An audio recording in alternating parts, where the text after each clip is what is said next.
ఎవరికైనా నేను సవాలు చేస్తున్నా, శ్రీకృష్ణుడి జీవితంలో ఆనందదాయకమైన ఘట్టంలోనే 10 రాయండి. మీరు ఒకటి కాదు 10 లేవండి, 2-3 మించి మీకు దొరకవండి. విషాద ఘట్టాలు రాయండి అమ్మా, నేను చెబుతున్నా ఓ 25 దొరుకుతా, ఓ 25. అది శ్రీకృష్ణుడి జీవితం. పుట్టింది జరసాల్లో, పుట్టిందో తల్లిక, పెంచిందో తల్లి, పుట్టిందో తండ్రిక, పెంచింది ఇంకో తండ్రి.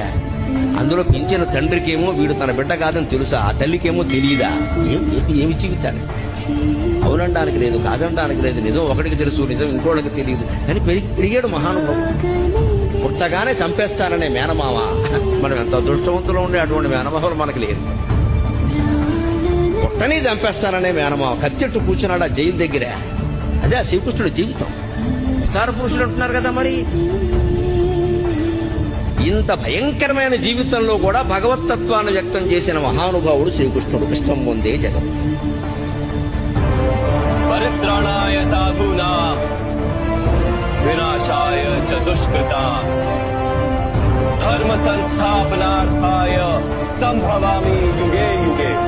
ఇవాళ మృత శరీరాన్ని ఒక్క పూట ఉంచాలంటే ఎంత కష్టమవుతోంది. భాగవతం భారతం చదివి తెలుసుకోండి. 7 రోజులు మృత శరీరం అలాగే ఉందండి. 8 మంది భార్యలలో ఒక్కరు లేరు. తల్లి లేదు, తండ్రి లేదు, బిడ్డలు లేరు, ఎవ్వరు లేరు.